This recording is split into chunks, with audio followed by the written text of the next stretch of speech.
Stop loss centre में मैं सौम्य सिंह चाहर आप लोगों का स्वागत करता हूँ। तो as per gain astrology market खुलने से पहले अगर आप टाइम देख पा रहे होंगे तो 9:10 पर ये लेवल दिए थे मैंने तीनों मेजर इंडेक्स के लिए। तो इसमें जो पहला लेवल था वो बैंक निफ्टी का 42,575। आइए दिखाते हूँ चार्ट के ऊपर।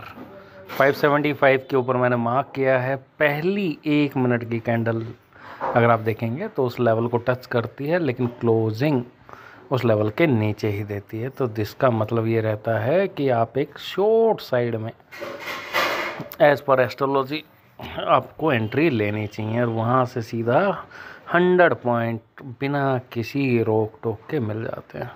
और फिर ये देखिए कि 9:30 पौने 10 बजे के आसपास एक सिंगल मिनट की कैंडल 575 से ऊपर क्लोज होती है। वहाँ पर आप इसमें एक बाय की एंट्री बना सकते हैं। फिर पूरा दिन मार्केट उसी के ऊपर रहेगी, कम से कम 200-250 पॉइंट वहाँ से। यानी ये एक ऐसी लक्ष्मण रेखा थी एस्ट्रोलॉजी के हिसाब से जहाँ से आप इजीली ट्रेड कर सकते थे। तो यानी सीधा एक मतलब है कि इस लेवल के नीचे है तो सेल है, इस लेवल के ऊपर है तो बाय। बस इतना ही है। एक बार एंट्री कर ली तो जैसे ये जो केस था कि इसमें जो सिंगल मिनट जहाँ पर बाय जहाँ ट्रिगर हुआ, तो इसी कैंडल का जो लो है वो आपको स्टॉप लॉस मेंटेन करके रखना चाहिए। और ब्लाइंड एंट्री जैसे पहली ही कैंडल है तो उस केस में आप 20-30 पॉइंट का बफर लेके एक शॉर्ट साइड की एंट्री लेंगे और टारगेट हमेशा मिनिमम 1:3, 1:4 जैसा आपका मन करे। तो ये लेवल नहीं है, अपने आप में एक लक्ष्मण रेखा है। अब बात करते हैं निफ्टी 18,901 ओपन हुआ, कहीं जाके 18,926 पूरे दिन मार्केट निफ्टी इंडेक्स उस भाव से ऊपर ही रहा। सेम फाइनेंस निफ्टी में भी हुआ।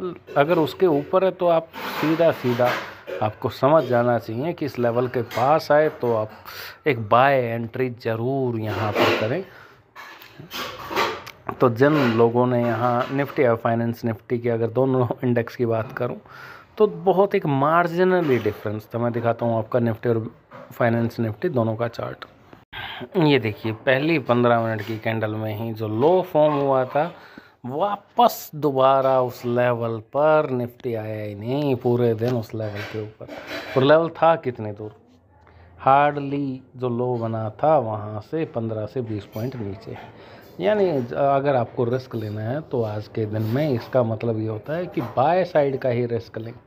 भूल कर भी जब इस तरह के लेवल के ऊपर मार्केट है तो सेल करेंगे तो वहाँ आपके साथ गड़बड़ होना तय है। आइए बात कर लेते हैं फाइनेंस निफ्टी की। सेम फाइनेंस निफ्टी में भी एग्जैक्टली सेम चीज़ यहाँ पर रिपीट हुई। देखिए 19,031 मात्र 30 पॉइंट ऊपर और यहीं से मार्केट रिवर्स करके चली गई है। अगर उसके ऊपर ही क्लोजिंग दे रहा है, आपने 5 मिनट वेट किया, 10 मिनट वेट किया, 15 मिनट वेट किया, तो आप एक सीधा वहाँ से एक बाय एंट्री इनिशिएट कर सकते हैं। तो आइए बात कर लेते हैं फाइनेंस निफ्टी का। जो हम बात करें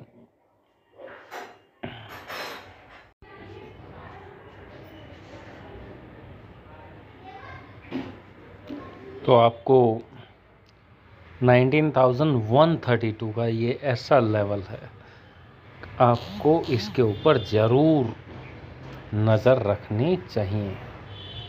तो आज के लिए इतना ही। बने रहें चैनल के साथ। अच्छा, एक चीज़ और मैं यहाँ बताना ऐड करना चाहूँगा। एक स्टॉक मैंने कल की डेट में रिकमेंड किया था जो था PDSL।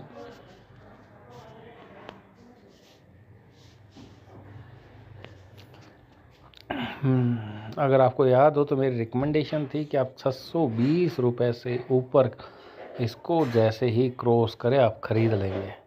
हुआ क्या, जैसे 620 से 645 तक गया है, क्लोजिंग दी है 627 पे, 640 को 2-3 बार रिटेस्ट करने का।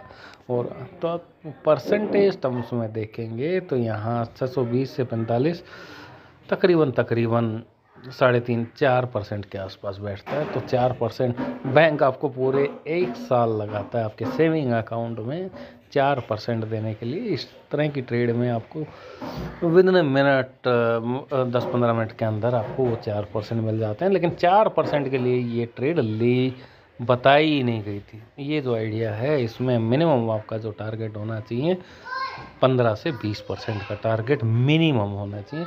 और एग्जैक्ट पॉइंट मैंने बताया कि एज पर प्लैनेटरी पोजीशन ही बनेगा कि कौन सा प्लैनेट अगर फिर से दोबारा इसके रेडार में आता है तो मैं ज़रूर इनिशिएट करूँगा। टिल द टाइम अगर कोई बहुत मेजर गैप डाउन होता है तो 590 के नीचे क्लोजिंग बेसिस, जिस दिन भी 590 के नीचे क्लोज हो जाता है तो आपको इस ट्रेड से बाहर आ जाना चाहिए। तो आज के लिए इतना ही, धन्यवाद, गुड नाइट। और वीकेंड में कीजिए ढेर सारी स्टडी एंड मौज मस्ती।